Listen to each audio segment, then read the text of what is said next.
That I should tell you that I disagree with almost everything. Obviously, we have not had a 2-hour conversation. So, like, who knows? Maybe we had a few beers. Actual position when it comes to fixing inflation. A couple things. First of all, I'm not a senator, nor am I aspiring to be one. Number two, yes, I was mildly distracted by the windows being broken and the terrorists outside. I fully acknowledge that, okay? So I was a little policy shallow tonight and a little bit terrorist deep, okay? I will admit that. Third, I'll say this. I don't speak for the GOP, right? I have my own ideas, and I actually think the GOP does a terrible job. I do believe that we have a moral obligation to our own citizens.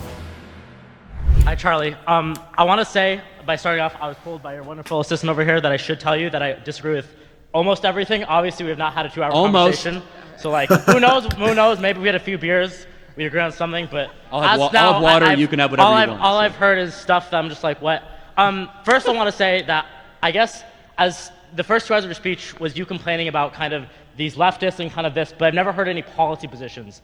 When I go to something like a Senator Sanders convention or someone on the left, they're going to talk about healthcare, inequality, inflation, growth, but you guys all seem to want to talk about is how the left does this or the left does that, but no policies on how to fix anything. So I guess that kind of goes with my first question is, what is the GOP's...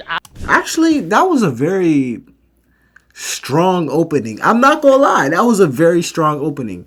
On my channel, I don't necessarily, and I say this a lot, and the reason I say this is because it's true, and I don't want anyone to feel, I guess, uncomfortable for their political ideals over here.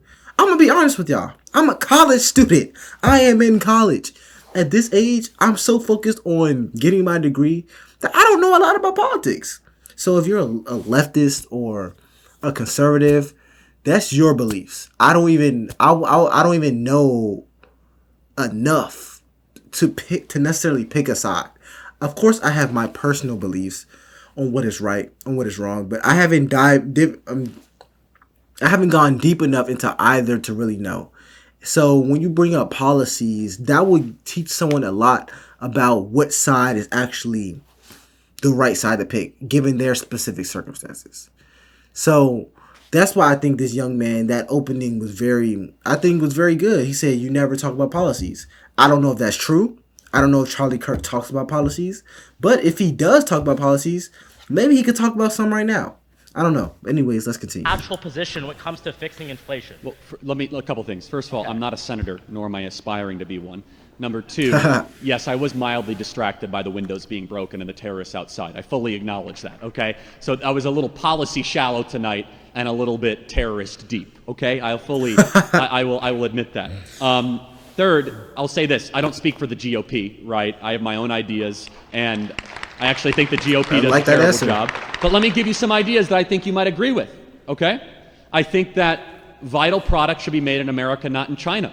And we should use tariffs and sanctions to get it done. Vitamin C, penicillin, critical infrastructure should be manufactured here. I think American college graduates should be given preference to go work for American companies above foreign workers. And that means reforming the H-1B system and actually giving you, the American college-educated kids, a preference because we have a moral obligation to our own citizens over the citizens of another country. I think we should...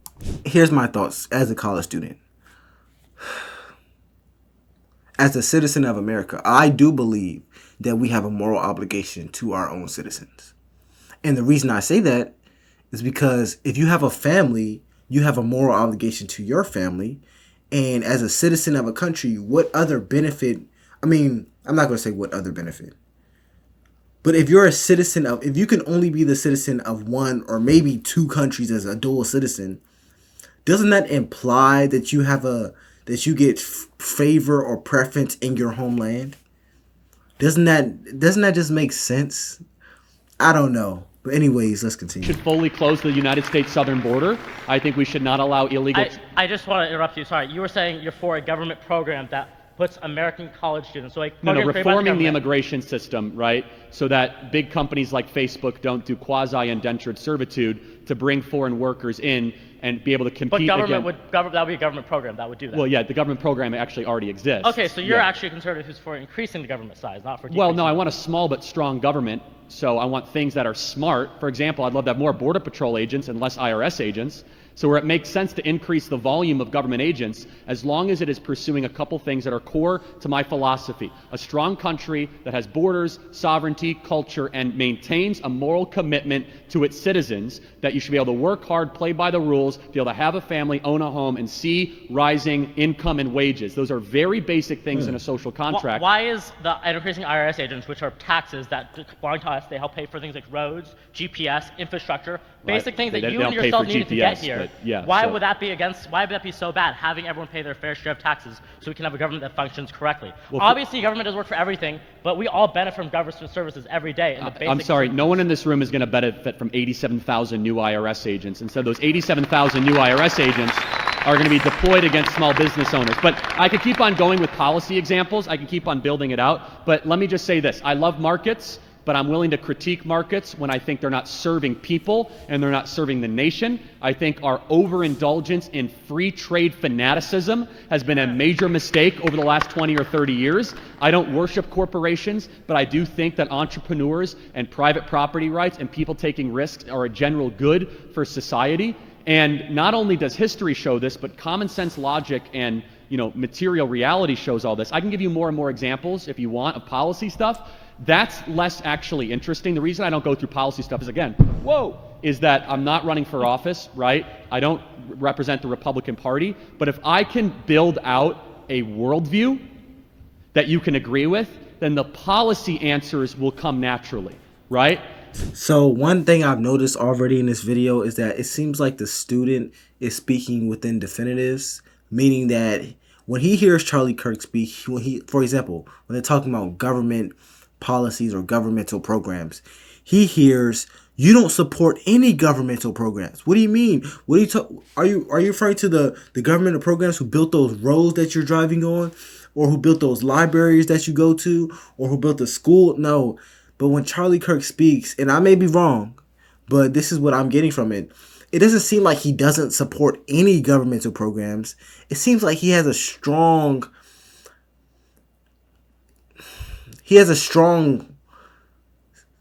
fight with some governmental programs. This is why it's supposed to be nuanced within every topic. So when he talks about governmental programs, he's talking about 87,000 people in the IRS they hired. He's not necessarily referring to the roads that you drive on or the governmental programs that hire people. He's not talking about those. He's talking about very specific ones. What I would say though is that I think Charlie Kirk probably should be a little more specific when communicating that. I don't know. So if you understand morals and values, then you could answer the next 1,000 I guess for me as a policy student, questions. I care a lot more about policy than what people say. Like what government does is a lot more important to me, and that's why I was confused why your speech was not about policy. Because again, I'm not running for office. I want to ask one more question before I go. I guess for us, there used to be a thing called the middle class, or the idea of a growing and strong middle class. Yep. And I feel like for the past 10 years, especially on the right, maybe on the left too, for the more neoliberal left, but the right, that idea is kind of shrunken. I don't think there's a lot of talk in the middle class. Do you view income inequality as a problem? I totally and disagree. Income inequality, I want to say income inequality being the difference between Let me ask you though, and the median. I have a question. Why is it that the wealthiest counties in America all vote on the left? Because that's where how money works and how capitalism works is how where all the wealth is, where all the people want to be. So Silicon Valley is all the jobs and all that why stuff. do they vote liberal then if the left... Well, in what ways they vote liberal? Not on taxes, not on things that I am for. They vote for Joe Biden, they vote for Socially, Nancy they're left, Pelosi. But they're socially left, but they're not economically left. Believe me, if you go to the Bay... Did he just say there's not an economic left? What are you talking about? Some of the richest states are literally leftist. And I'm not saying this from a biased perspective. This is true. California, one of the richest states in the country, leftist. New York, one of the richest states in the country, leftist. Maryland, it's a little more in the middle, but it leans leftist. Virginia, I don't know Virginia. I'm not even gonna lie. But all I'm saying is some of the richest places lean left. If you look at some of the biggest cities in the country, almost all of them are left, unless you exclude Texas, maybe. But I thought that was kind of known. Of course, some places lean leftist, and of course, there's an economic left. What are you talking about? You think people on the left are just broke? No, it's not the case. If anything, red states tend to have less money than blue states. If you look at middle America, most are considered red states. They don't have that much money, especially in a comparison to New York City or New York. The only red powerhouse is Texas, really. But the red states are known for their economic strength in modern times. It's definitely blue. And I'm saying this from a completely objective perspective. They are very economically right. Dianne Feinstein is not left, in my opinion. So it may be left socially, but I don't think they're left in my point of view. Yeah, but so then let me ask you then, why is it that the muscular class in America has shifted right over the last 7 years? Not according to the midterms. I mean, you guys tanked on the midterms most recently. You keep on saying you guys. I don't represent the Republican Party. My apologies. But I just want to critique one of your misguided premises, which is that somehow the right is not representing middle-class voters. It's the opposite.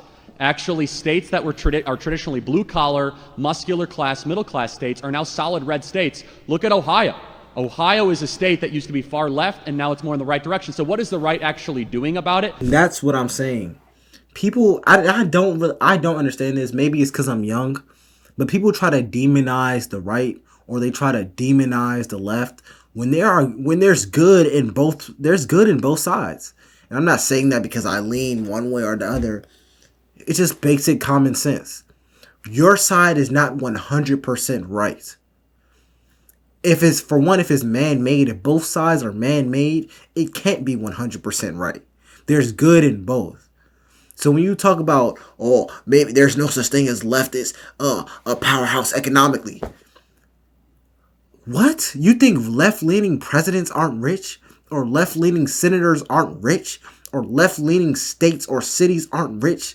The biggest cities in the country are left-leaning. Some of the biggest companies in the country are left-leaning. Some of the richest people in the country are left-leaning. Not trying to demonize them. That's just what it is. You can't just act like they don't exist to support your argument. Come on now. To answer your question, a couple things. We're rejecting neoliberalism. Like, how about this? We shouldn't send $200 billion to Ukraine, and we should instead represent our own people and close our own border. That's number one. Number two is that we should be unafraid to use tariffs and sanctions to say that critical infrastructure and things that matter should be made here in America. Whether the delusion on the left, and I just want to challenge you on this, is that the left has a bunch of people that talk a good game, AOC and Bernie Sanders and... So I don't know much about what he's about to get into. I try not to get into that too much, or if I do, now is not the right time for me. But I would say this. It's not fair to only demonize one side, or it's not fair to only ride for one side. 100%. I would say 100% of the time, where like no matter what, you ride on this side. That's just not right. But anyways, if you have any suggestions for me, comment down below. It's LFR Jojo, and I'll see you next week.